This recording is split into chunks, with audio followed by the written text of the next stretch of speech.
The following problems are taken from 2004 Sectoral Finals for Grade 5. Question number 1. What will you put in the blank 877 blank to make it divisible by 9? Again, what will you put in the blank in 877 blank to make it divisible by 9? Go.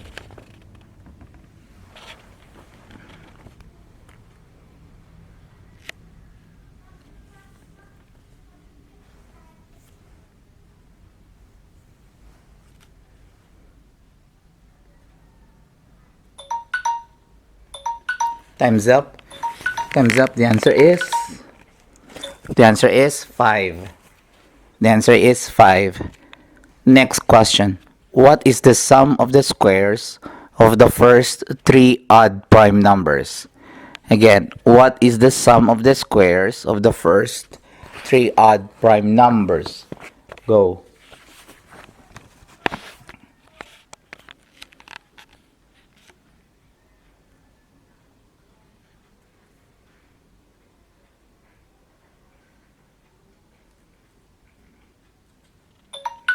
Time's up. Time's up. The answer is 83. The answer is 83. Next question. What is the least common multiple of 5, 8, and 9? Again, what is the least common multiple of 5, 8, and 9? Go.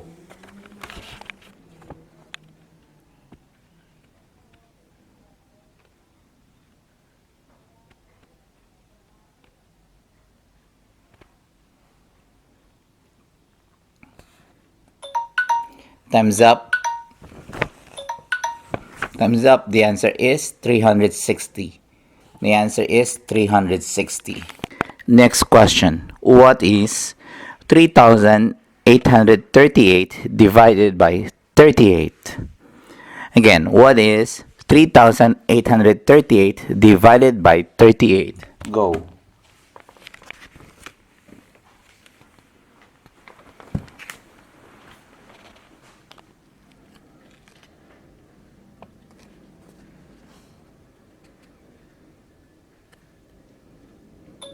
Time's up. Time's up. The answer is 101. The answer is 101. Next question. By how many square meters is a square garden 25 meters on a side bigger than a rectangular garden that is 30 meters by 20 meters? Again, by how many square meters is a square garden 25 meters on a side bigger than the rectangular garden that is 30 meters by 20 meters? Go.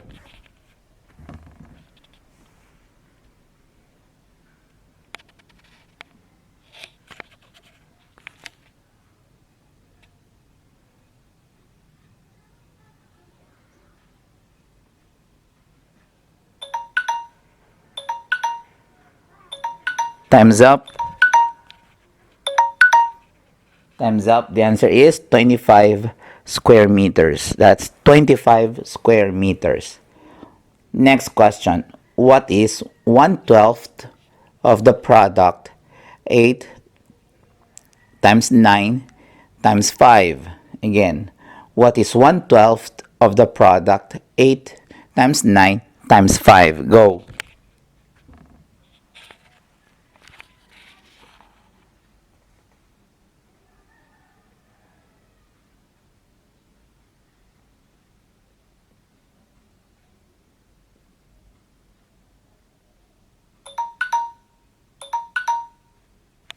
Time's up. Time's up. The answer is 30. The answer is 30. Next question. After running 20% of a race, Lena has run 80 meters. How long is the race? Again, after running 20% of a race, Lena has run 80 meters. How long is the race? Go.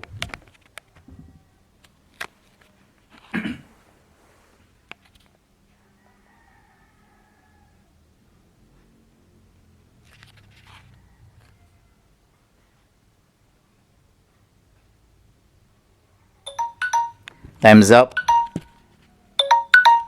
Time's up. The answer is 400 meters. 400 meters. Next question. Rosa cleaned 1/4 of a yard. Letty cleaned 1/2 of the remaining part, and Jose finished the rest. What part of the yard did Jose do? Again, Rosa cleaned 1/4 of a yard. Letty cleaned 1/2 of the remaining part, and Jose finished the rest. What part of the yard did Jose do? Go.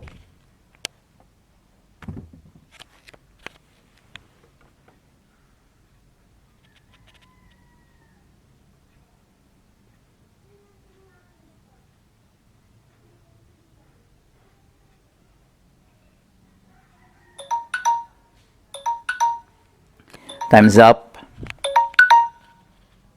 Time's up. The answer is 3/8. 3/8. Next question. What is the reciprocal of 4 and 5/7? What is the reciprocal of 4 and 5/7? Go.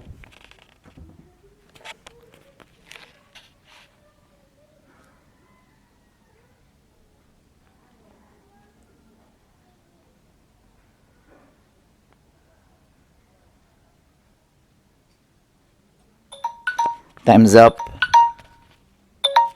Time's up. The answer is 7/33. 7/33. Next question. 27/50 is equal to how many percent?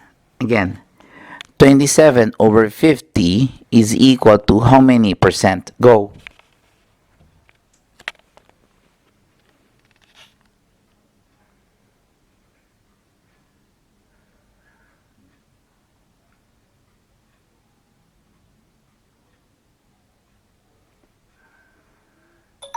Time's up. Time's up. The answer is 54%. 54. Next question. What is the sum of all even numbers between 11 and 19? What is the sum of all even numbers between 11 and 19? Go.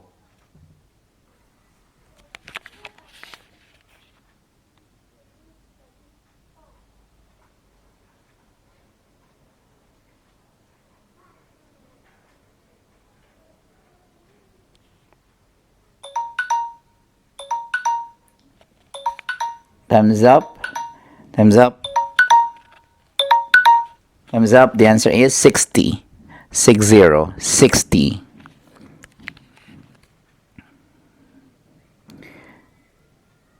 Next question. The product of three numbers is 168. If two of the numbers are 4 and 6, what is the third? Again, the product of three numbers is 168. If two of the numbers are 4 and 6, what is the third? Go.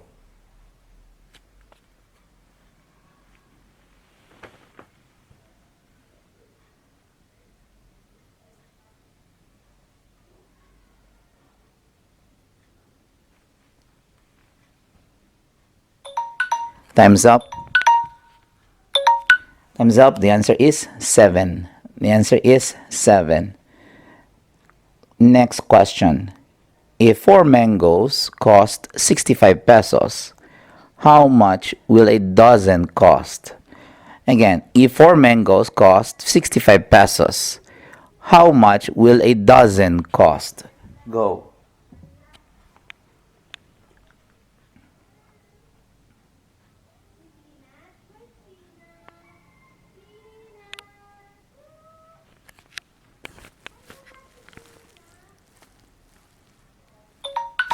Time's up. Time's up. The answer is 195 pesos. 195 pesos. Next question. What digit must replace 2 in 332 to make it divisible by 14? Again, what digit must replace 2 in 332 to make it divisible by 14? Go.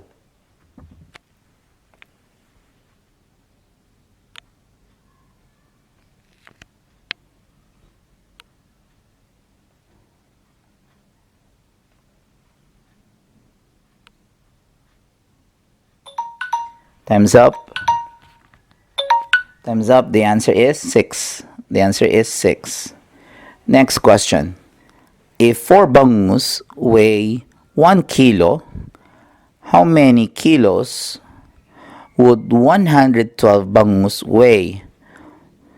If 4 bangus weigh 1 kilo, how many kilos would 112 bangus weigh? Go.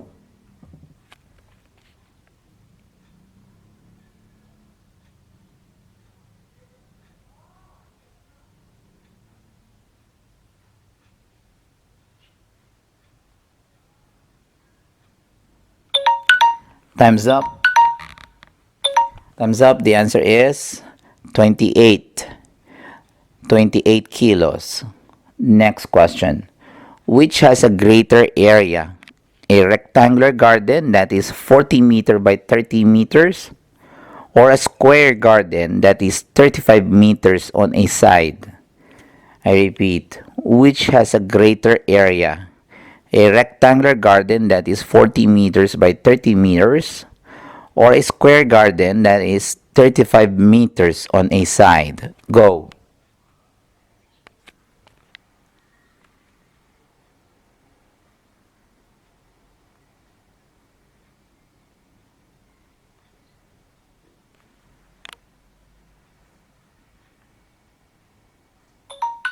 Time's up. Time's up. The answer is a square garden. Square garden. Next question. If 3 out of 8 people in barangay are jobless, how many out of 600 people are jobless? Again, if 3 out of 8 people in barangay are jobless, how many out of 600 people are jobless? Go.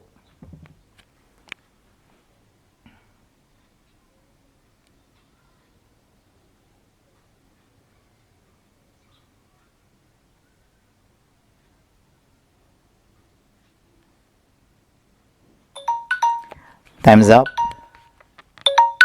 Time's up. The answer is 225.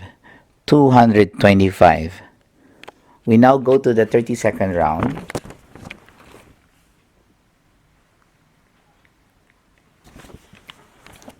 Question number 1. What is the value of 2 all over 4 plus 1/5? Again, what is the value of 2 all over 4 plus 1/5? Go.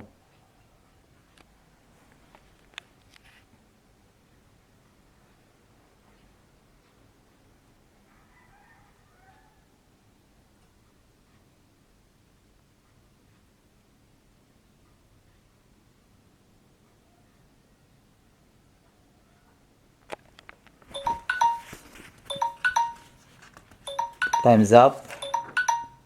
Time's up. Time's up. The answer is 10 over 21. 10 over 21.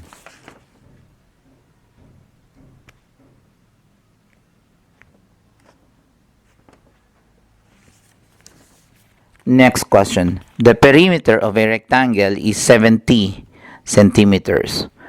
What is the length if the width is 2/3 of the length? Again, the perimeter of a rectangle is 70 centimeters. What is the length if the width is 2/3 of the length? Go.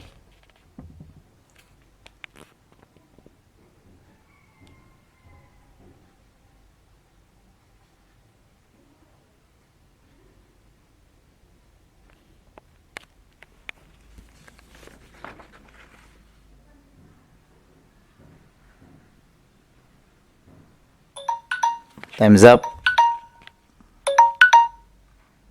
Time's up. The answer is 21 centimeters. That's 21 centimeters. Next question. The ratio of the earnings of a man and his helper is 8:5. If the man received 1,080 pesos, how much did the helper receive? I repeat. The ratio of the earnings of a man and his helper is 8:5. If the man received 1,000 pesos and 1,080 pesos, how much did the helper receive? Go.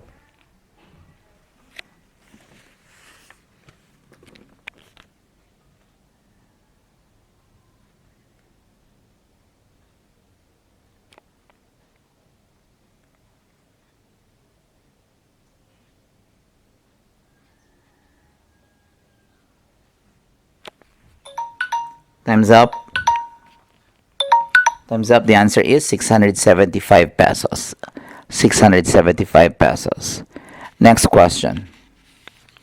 How many jars, each containing 1.75 kilograms, can be filled from a barrel containing 100 kilograms of jam? Again, how many jars, each containing 1.75 kilograms, can be filled from a barrel containing 100 kilograms of jam? Go.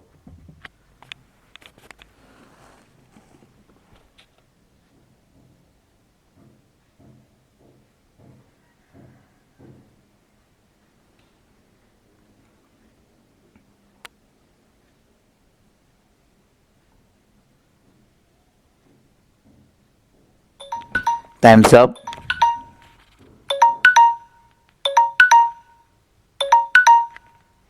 Time's up. The answer is 57. 57.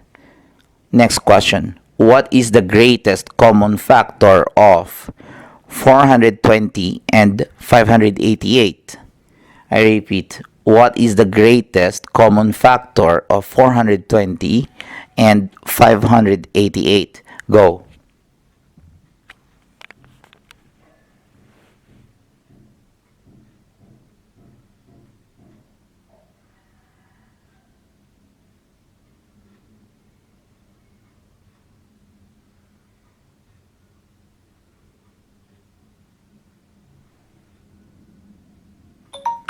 Time's up. Time's up. The answer is 84. The answer is 84. Next question. Give all the exact divisors of 24 excluding 1. Again, give all the exact divisors of 24 excluding 1. Go.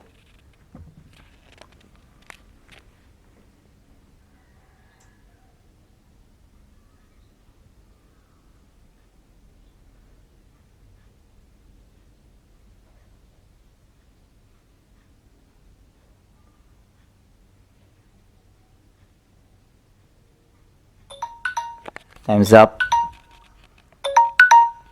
Time's up. The answers are actually 2, 3, 4, 6, 8, 12, and 24. Again, the answers are 2, 3, 4, 6, 8, 12, and 24. Next question. Each month, Mr. Saw saves 925 pesos, which is 5% of his monthly income. What is his monthly income? Again, each month, Mr. Saw saves 925 pesos, which is 5% of his monthly income. What is his monthly income? Go.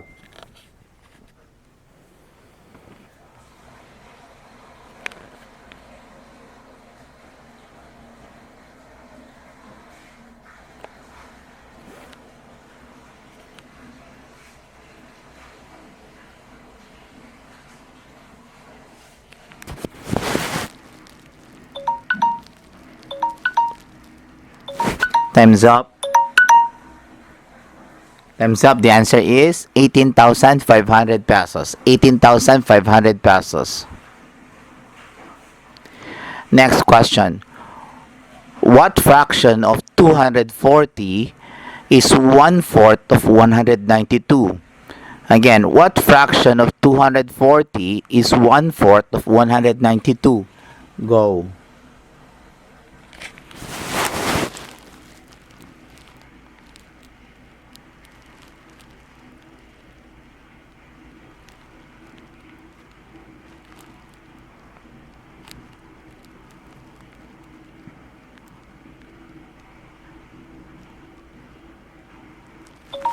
Time's up. Time's up. The answer is 1/5. The answer is 1/5. Next question. What is the greatest common factor of 420 and 588? Again, what is the greatest common factor of 420 and 588? Go.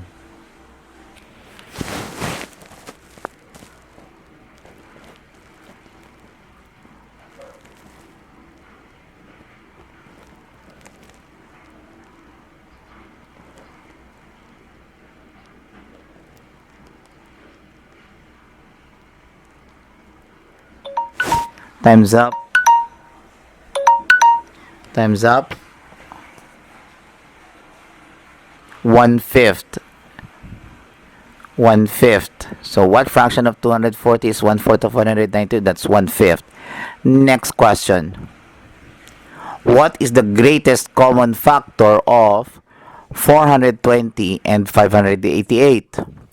Again, what is the greatest common factor of 420 and 588? Go.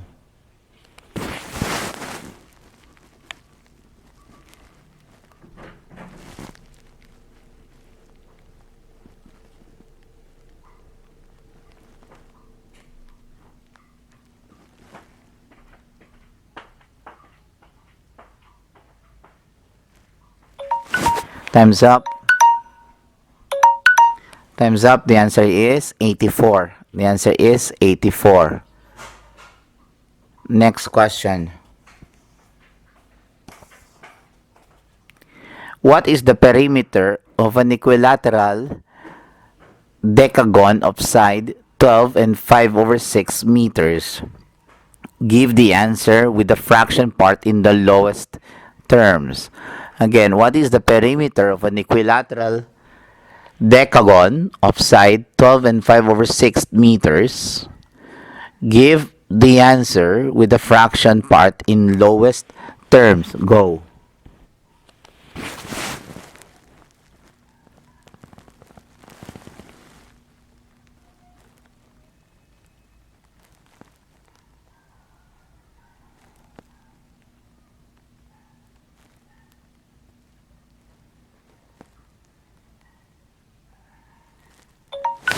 Time's up. Time's up. The answer is 128 and 1/3 meters. Again, the answer is 128 and 1/3 meters. Next question.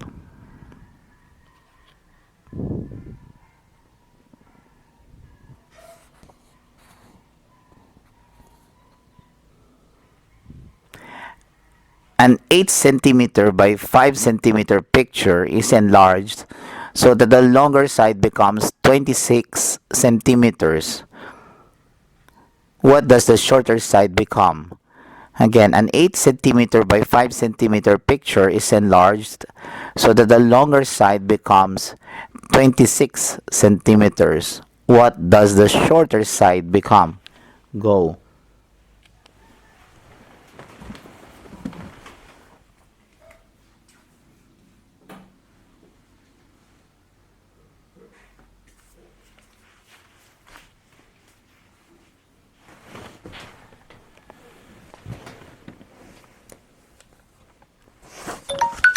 Time's up. Time's up. The answer is 16.25 centimeters. 16.25 centimeters. We now go to the 1 minute round. Imagine a cube. If the sum of the edges is 84 centimeters, what is its total surface area? Again, imagine a cube. If the sum of the edges is 84 centimeters, what is its total surface area? Go.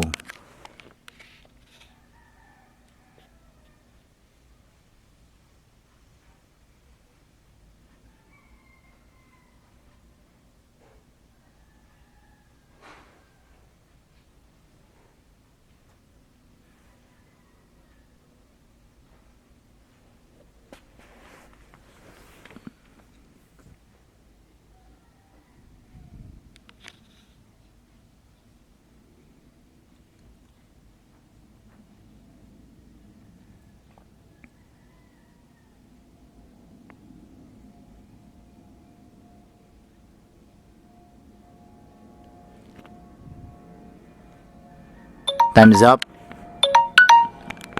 Time's up. The answer is 294 square centimeters.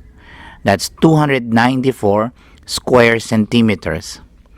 Question number 2. A swimming pool can be filled in 12 hours by 6 equal pumps working together. How many of the same pumps are needed to fill it in for 9 hours? Again, a swimming pool can be filled in 12 hours by 6 equal pumps working together. How many of the same pumps are needed to fill it in 9 hours? Go.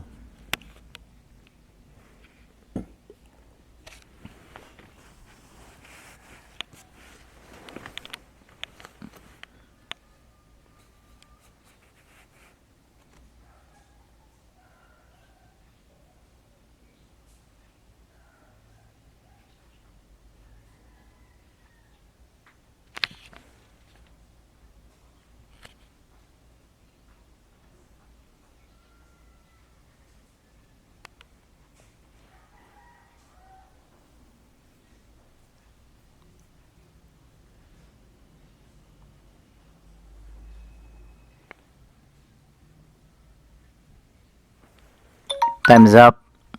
Time's up. The answer is 8. The answer is 8. Next question. A car traveled for 3 hours at 58 kilometers per hour and for 2 hours at 51 kilometers per hour. What is its average speed to the nearest whole kilometer?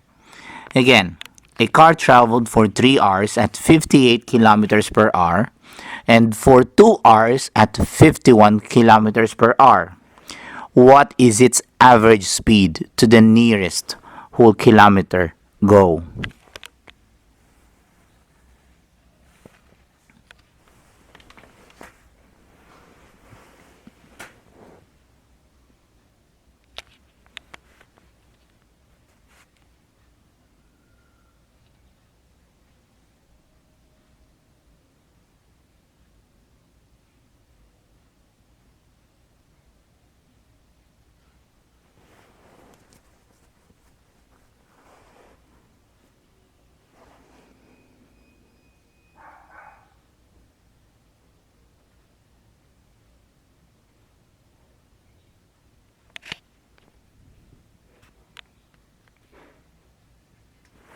Time's up. Time's up. The answer is 55 kilometers per hour. That's 55 kilometers per hour. Next question.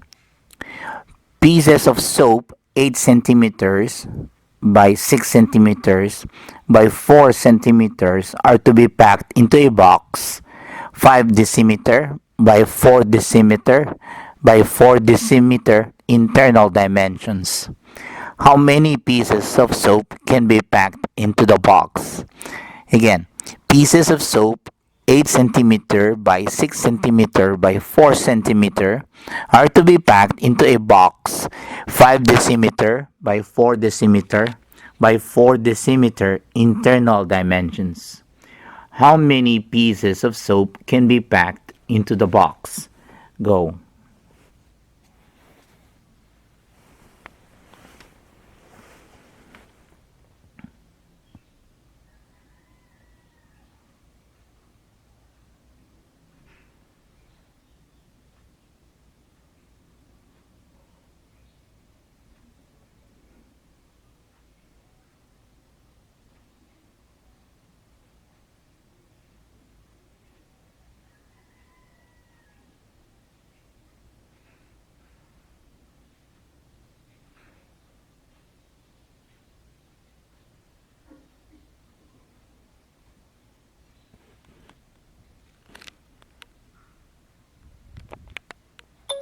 Time's up. Time's up. The answer is 400. 400.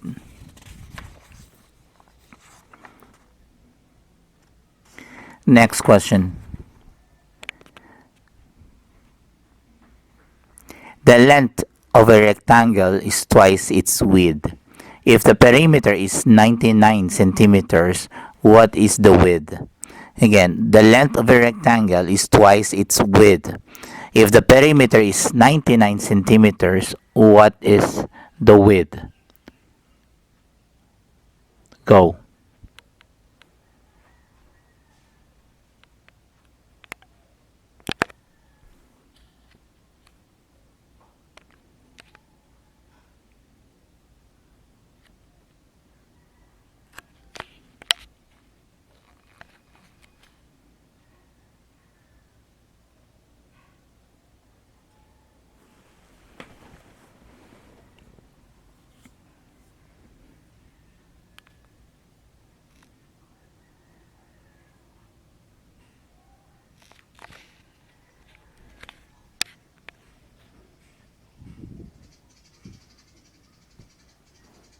Time's up.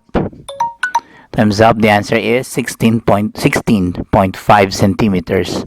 Again, that's 16.5 centimeters. Next question. What is the nearest number to 23,500 that is divisible by 435 without a remainder? Again, what is the nearest number to 23,500 that is divisible by 435 without a remainder? Go.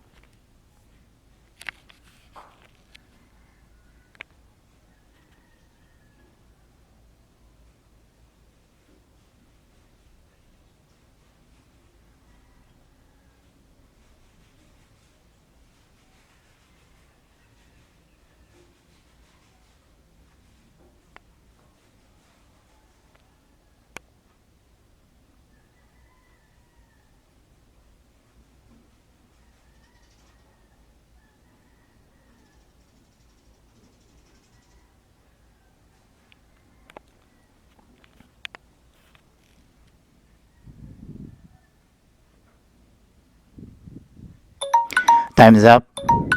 Time's up. Time's up. The answer is 23,490. Again, the answer is 23,490. Next question. Rod had twice as many stamps as Nick. After giving Nick 6 stamps, he still then had 8 more stamps than Nick. How many stamps did he have at first? Again, Rod has twice as many stamps as Nick. After giving Nick 6 stamps, he still then had 8 more stamps than Nick. How many stamps did he have at first? Go.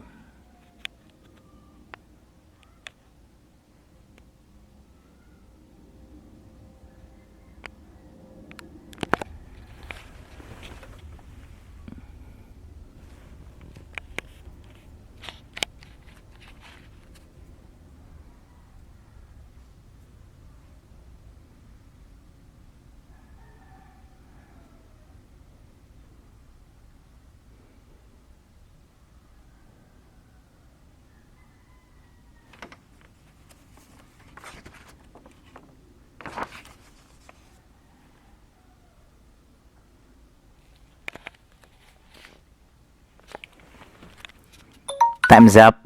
Time's up. The answer is 40. 40. Next question. A box is 24 centimeters long, 18 centimeters wide, and 12 centimeters high. What is the total surface area?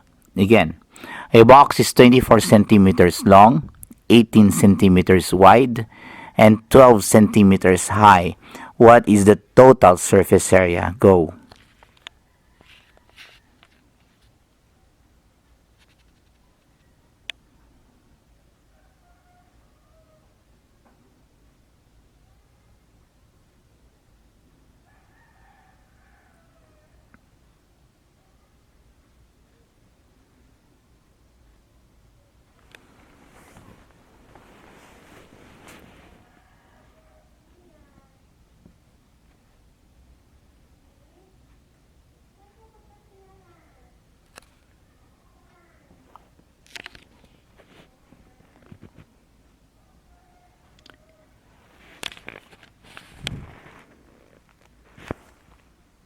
Time's up. Time's up. The answer is 1,872 square centimeters. Again, that's 1,872 square centimeters. Next question. A pair of shoes marked 1,750 pesos was bought for 1,505 pesos. What was the percent of discount? Again, a pair of shoes marked 1,750 pesos was bought for 1,505 pesos. What was the percent of discount? Go.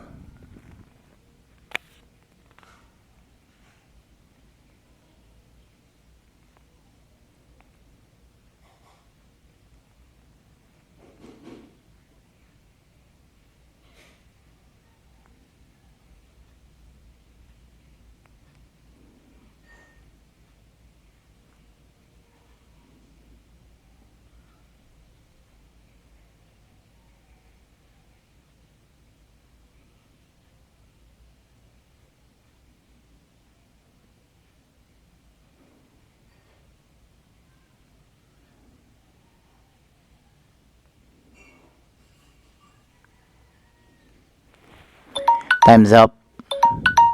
Time's up. The answer is 14%. 14%. 14%. Alright, so we now go to the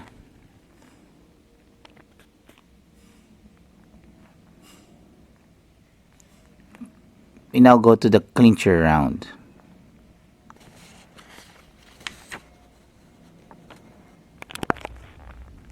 Okay. How many two-digit numbers are divisible by 7? Again, how many two-digit numbers are divisible by 7? Go.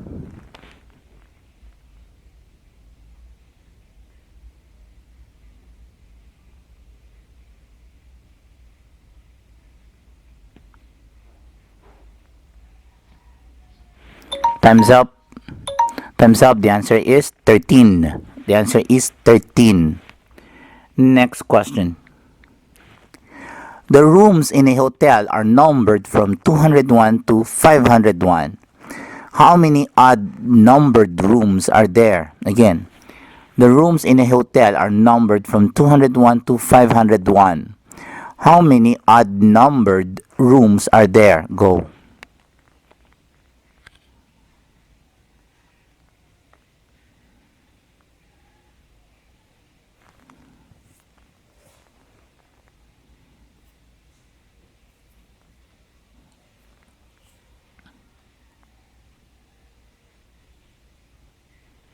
Time's up. Time's up. The answer is 151. 151. Next question. Four numbers are in the ratio of 2:3:4:5. If the sum is 210, what are the four numbers? Again, four numbers are in the ratio of 2:3:4:5. If the numbers is 210, What are the four numbers? Go.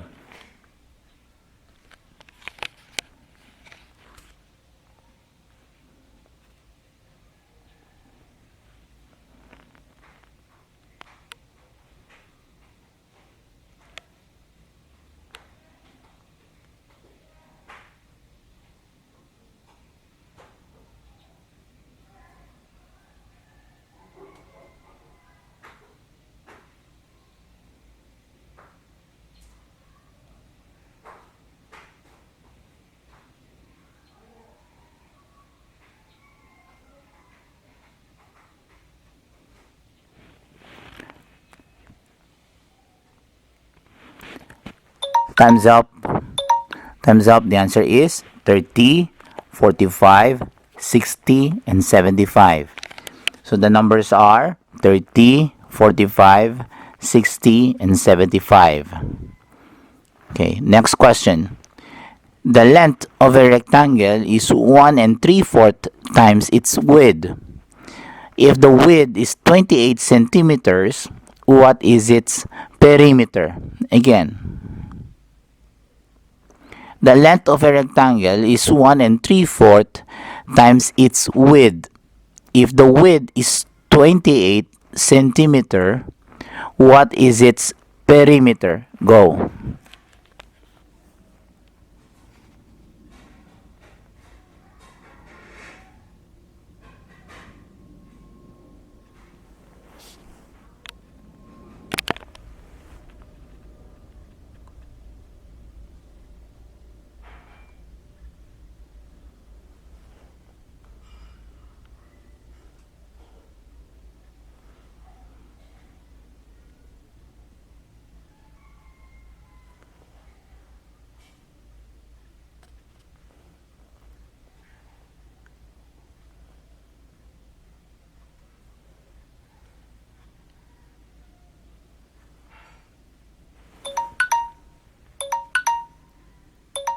Time's up. The answer is 154 centimeters. 154 centimeters. Next question. How many common multiples of 2 and 7 are there between 10 and 60? Again, how many common multiples of 2 and 7 are there between 10 and 60? Go.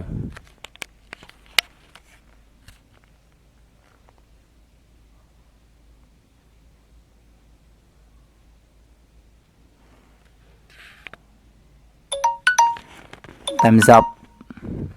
Time's up. The answer is 4. The answer is 4. Again, next question. How many multiples of 7 are there between 100 and 250? Again, how many multiples of 7 are there between 100 and 250? Go.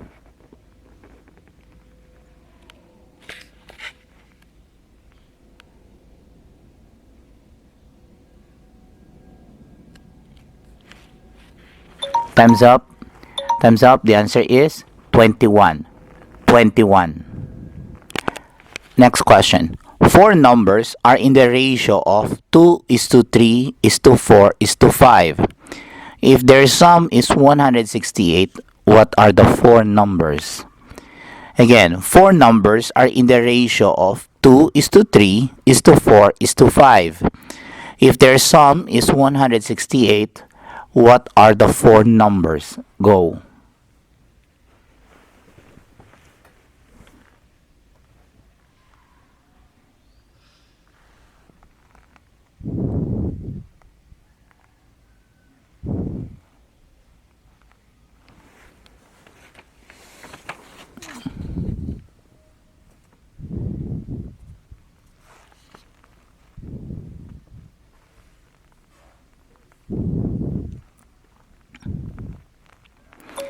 Time's up.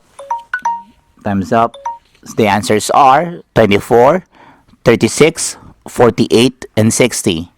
The answers are 24, 36, 48, and 60. So that concludes the 2004 MTAP Sectoral Finals for Grade 5. 2004 Sectoral Finals for Grade 5. This is your Quizmaster Dennis saying good luck, guys. Bye.